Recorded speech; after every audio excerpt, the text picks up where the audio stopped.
최근 미 국방부가 한국 정부에서 36대의 아파치 공격 헬기의 추가 구매를 요청했고 이를 승인했다라고 발표했습니다.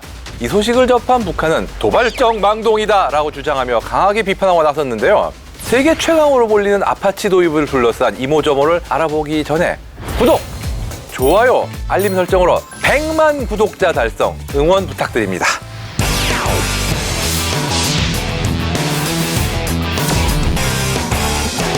현재까지 알려진 내용에 따르면 우리 군은 아파치 36대와 엔진 72대, 헬파이어 대전차 미사일 456발, JAGM 대전차 미사일 152발 등을 도입하게 되는데요. 갑자기라고 생각할 수 있지만 사실 이번 미 국방부의 발표는 갑자기 나온 결정은 아닙니다.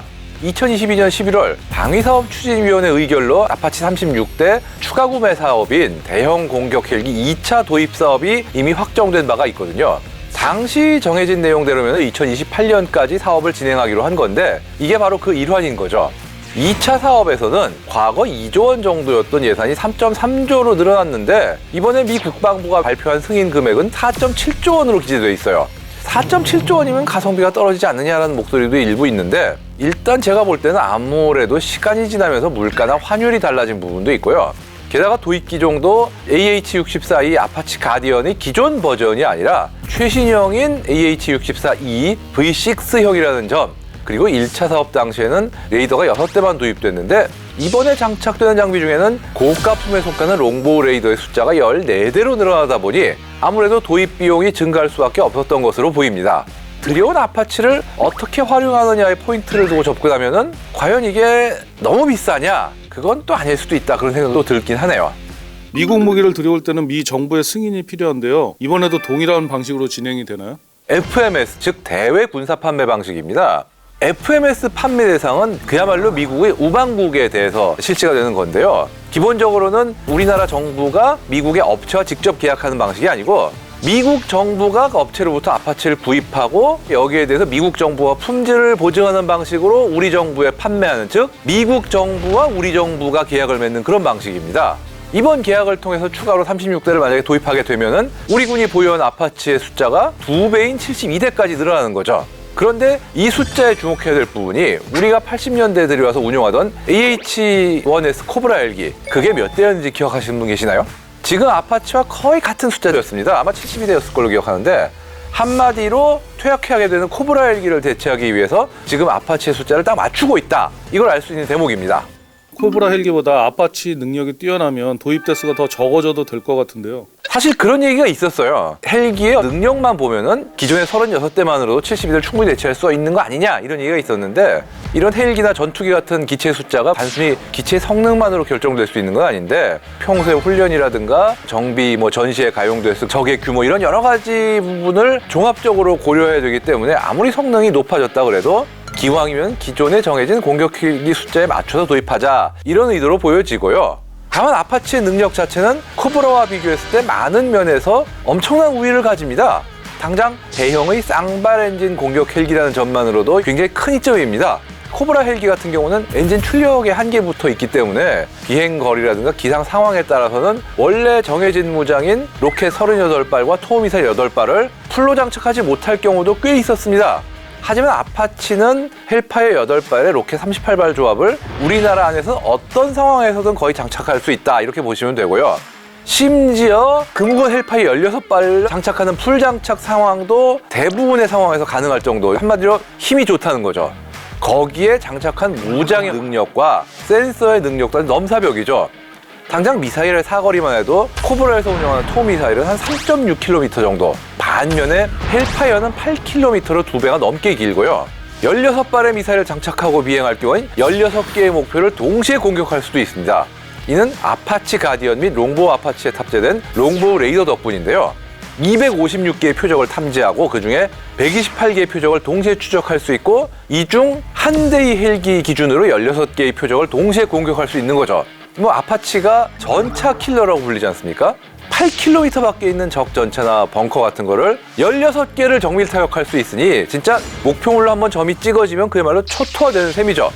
게다가 레이더를 탑재하지 않은 기체들에도 데이터 링크를 통해서 레이더가 탐지한 정보를 공유할 수 있기 때문에 이론상으로는 각 아파치가 16발의 미사일을 장착하고 있는 상태면 8대의 아파치 중 딱 한 대만 레이더를 탑재하고 있어도 128개의 표적을 동시에 공격할 수 있다는 얘기죠. 물론 이건 이론적으로 그렇다는 얘기고 현실에서는 3대에서 6대 1대 정도꼴로 레이더 탑재기가 섞여서 운용되고 있는 이런 식입니다. 아파치의 추가 도입이 알려지자 북한이 날선 비난을 내놓았는데요. 그만큼 위협적이라는 뜻으로 받아들여도 될까요? 뭐 그렇다고 봐야죠. 미국의 국방안보협력국으로 판매를 승인하는 기관인 DSCA는 홈페이지에 이번 판매는 영내 작전과 적을 억제하기 위한 신뢰할 수 있는 전력을 한국에 제공하고 현재와 미래의 위협에 대응하는 한국의 군사 능력을 향상시킬 것이라고 올렸는데요. 이에 북한은 안보 불안정을 증대시키는 망동 이런 식으로 강하게 비판하고 나섰는데요. 지난 8월 24일 북한 외무성은 대외 보도실장 담화를 통해 군사적 불균형과 불안정 상황을 관리하기 위한 자위적 군사활동을 지속적으로 결의해 나갈 것이라고 강조했습니다. 기존 아파치만 해도 북한에게는 충분히 위협적이었는데 이제 신형까지 가세한 심지어 숫자까지 2배로 늘어난 72대의 아파치에 대한 대응책을 세워야 되니 골치가 아플 수밖에 없죠. 유사시에는 우리도 수단과 방법을 가리지 않고 아파치를 내보낼 텐데 사실상 72대의 아파치가 뜨면은 전쟁에 나와 있는 북한 탱크들이 살아남긴 정말 어렵다고 봐야 됩니다. 일단 최시정답게 V6는 기존의 2형보다 전체적인 전자장비 성능이 월등히 좋아졌습니다. 특히 기수에 탑재된 TADS 그리고 조종수용 야시 및 관측 장비가 대폭 개선이 됐습니다. 새로운 TADS는 MTADS로 불리는데 해상도가 훨씬 높은 열상 및 주간 카메라를 사용하기 때문에 표적에 대한 식별 능력이 올라갔는데요. 주간용 카메라 같은 경우는 더 넓은 해상도의 고해상도 풀컬러 화면을 제공합니다. 조종사들은 게임 체인저라는 표현까지 써가면서 마르고 닳도록 칭찬하고 있다고 합니다. 또 적 레이더의 위협을 탐지하는 센서인 RFI도 MRFI로 개량됐기 때문에 적 레이더나 기타 전자파 등에 대해서 더 민감하게 반응하고 탐지할 수 있게 됐는데요. 여기에 대해 탐지 거리도 기존의 8km에서 16km로 2배가 늘어나나 하면은 해상에서의 운용 능력을 높이기 위해서 항법 장치도 대폭 개량했습니다. 이게 MRFI와 더해지면은 전파를 통해서 적 함정의 위치를 파악하고 추적하는 그런 방식의 작전도 가능해야 된다 이런 셈이죠. 이거 무서운 겁니다.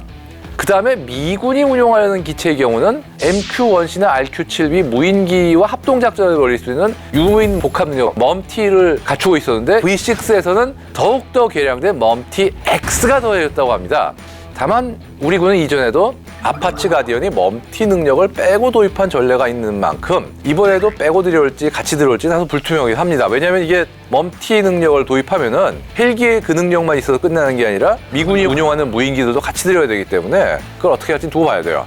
구체적으로 또 알려지진 않았으나 V6에는 CDAS라는 능력도 있는데 이거는 승무원들의 의사결정을 도와주는 체계라고 하는 걸로 봐서는 일종의 AI 기반 체계로 추정되고요. 탐지된 표적이 위협적인지 아닌지 같은 여부를 결정할 때 보조하는 역할이 아닐까 싶습니다. 한편 미군에 납품된 V6는 무장에서 이스라엘제 스파이크 NLOS 미사일을 새로 추가했습니다. 사거리 25km의 이 미사일은 우리 군도 해병대에서 서해오도 방어용으로 운용하고 있는데 V6도 이에 대한 운용 능력을 가지게 된 거죠. 이처럼 아파치 가디언의 V6는 많은 면에서 기존 아파치 가디언보다 발전되어 있으나 현실적으로 우리 군에서 이 모든 특성을 전부 구매할까? 이건 약간 미지수라고 봅니다. 왜냐하면 레이더만 봐도 우리가 새로 14대를 도입하는데 기존 레이더 6대와 합치면 총 20대거든요.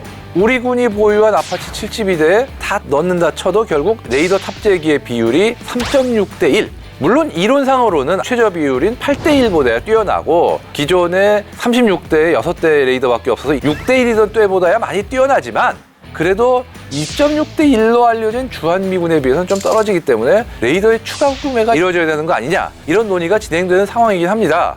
이런 상황이다 보니까 모든 특성을 갖춰서 들여오기에는 예산상의 이슈가 좀 있지 않을까 그런 생각 들긴 하네요. 어쨌든 퇴역을 앞둔 기존 코브라 헬기를 확실히 대체할 수 있을 만한 개체임은 분명합니다. 다만 하나, 북한이 최근 무인기 개발을 가속화하는 상황이지 않습니까? 근데 우리의 전장 통신망은 아직 좀 부족한 편이거든요.